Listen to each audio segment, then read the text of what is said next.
Alright, so the name of this video is going to be construction. See, easily said than done. Um, there's a certain stigma on malehood and the way they look and the way they dress and stuff. And I'm like, I wonder if some people have the privilege to where everything they do is cute, right? And it just depends on who you are. Like, I grew up around certain people, and I'm like, regardless if you like them or not, or you like their attitude, they still can be successful. This is why I envy the anatomy of a male, because I'm like, if I was a male, I'd be more driven to work out and things of that nature, and I really don't want to be a girl in shape.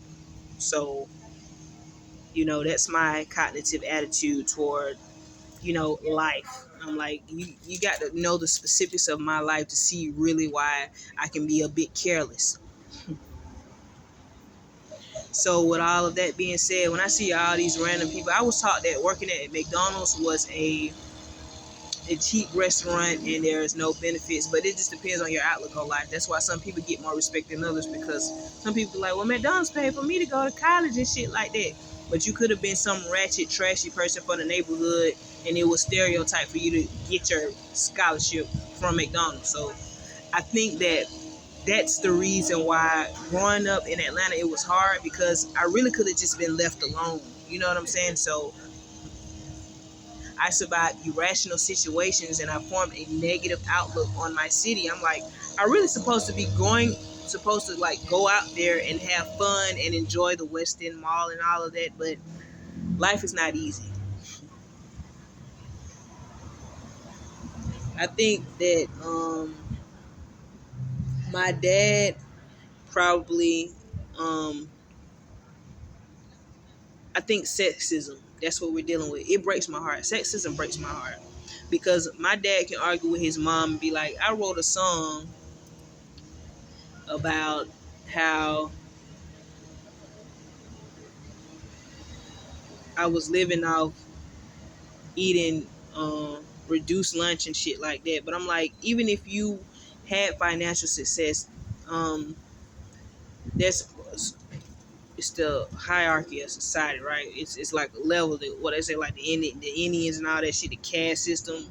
It goes, you know what I'm saying? It's like that. It's like when you do things in a certain format, people respect it better. This is why I'm so confused about the way that I am,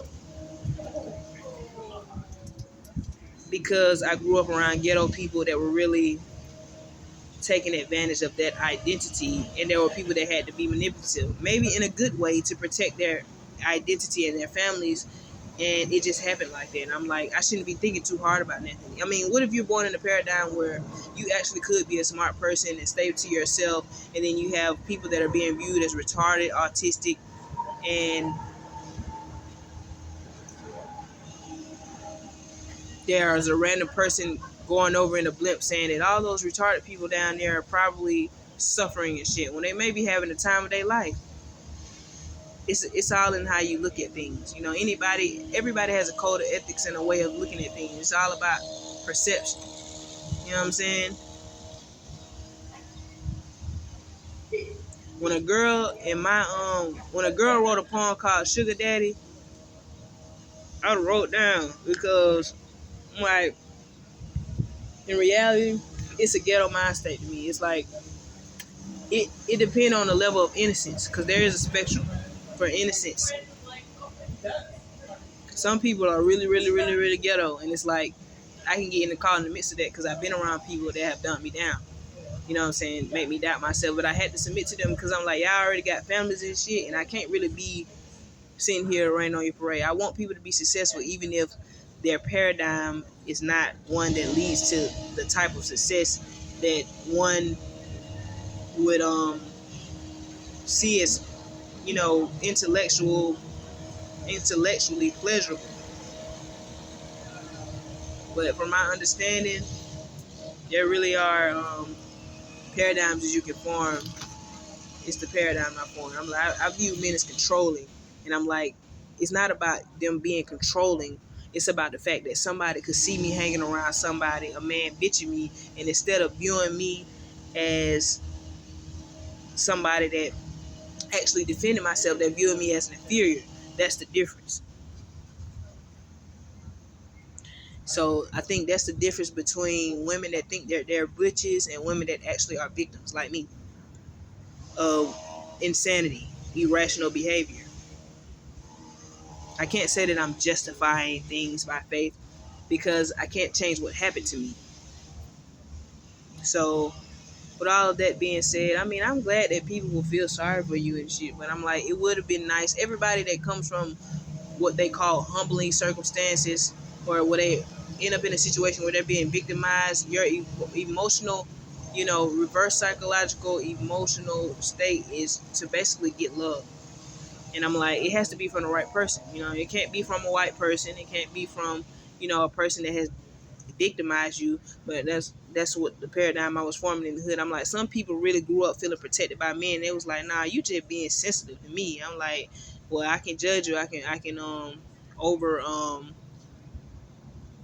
value basically by saying that our emotional state is different and these men will respect me more than you. I'm like, it's women that live in the ghetto that think they queen pins, and I'm like, she really just views herself as a woman that's being put on a pedestal by men, and she exalts that, and she actually she actually embraces that shit. I'm like, I can't sit here and be like, I look at it like that. Me and her have two different perspectives, and it's okay, but it's not okay because I don't think that it's normal for two women to be fighting over no damn man. It's a ghetto mindset. They look at it as an innocent thing, and we fight, and they thought I was a submissive because I'm like, you ain't no nigga to me, but it is a nigga mindset. So being a black person and growing up around people that will stigmatize you from watching movies like Baby Boy, I will be viewed as a ghetto person if another woman fights me. And I'm like, they take pride in that because they done had babies and shit, but I do not. I won't be the same as them. I will be viewed as that dyke that didn't have a baby by a man. That's why I embrace mixed women. These are my detox because it doesn't feel the same. You see what I'm saying? That's just my paradigm. That's just my personal way of thinking.